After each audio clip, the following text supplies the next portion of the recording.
लंगड़े चरवाहे का राज पार्ट 2। काली परछाई का सच। रात और गहरी हो चुकी थी। पूरा गांव नींद में डूबा हुआ था।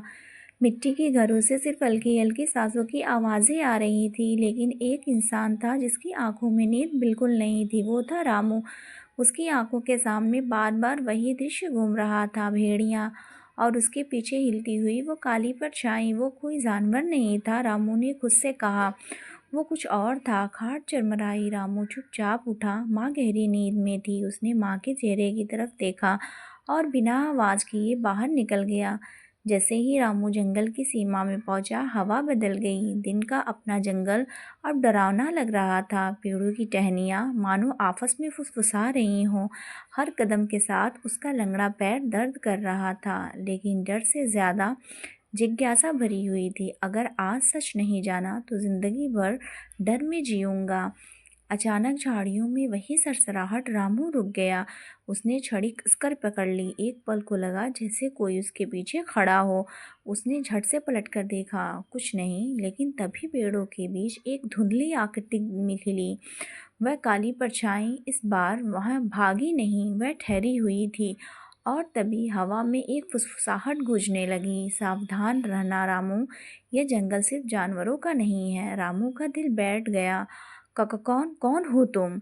उसने कांपती आवाज में पूछा। परछाई हिली और अचानक धुएं की तरफ हवा में घुल गई। उसी पल झाड़ियों के भीतर से गहरी गर्राहट आई। रामू पीछे हटा, लेकिन उसकी नज़र ज़मीन पर पड़ गई। वहाँ नुकीले पंजे के ताज़े निशान थे और पास ही मिट्टी खोदी हुई थी, जैसे किसी ने कुछ छुपाया हो। रामू के रोंगटे खड़े हो गए। भेड़िया और वो परछाई दोनों जुड़े हुए हैं। तभी पीछे से तेज आवाज़ आई, झाड़ियाँ हिली और एक साया बिजली की तरह दौड़ता हुआ निकल गया। रामू संतुलन खो बैठा और ज़मीन पर गिर पड़ा। दर्द उठा, खून रिसा, लेकिन उसने साफ देखा, वह साया दो पैरों पर दौड़ रहा था।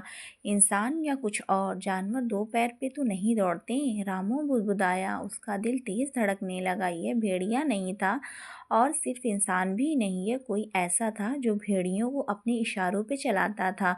डर अब हड्डियों में उतर चुका था। रामू किसी तरह उठा और लड़खड़ाते हुए गांव की ओर लौट आया।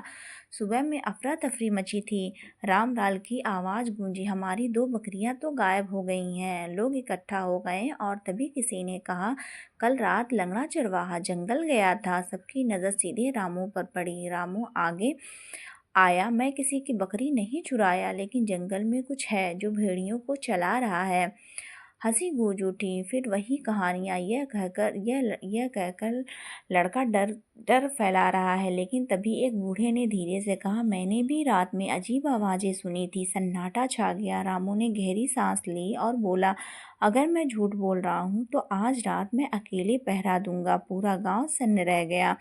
अगर वीडियो अच्छा लगे तो लाइक सब्सक्राइब शेयर करना ना भूलें और कमेंट में थर्ड पार्ट के लिए ज़रूर बोल दें।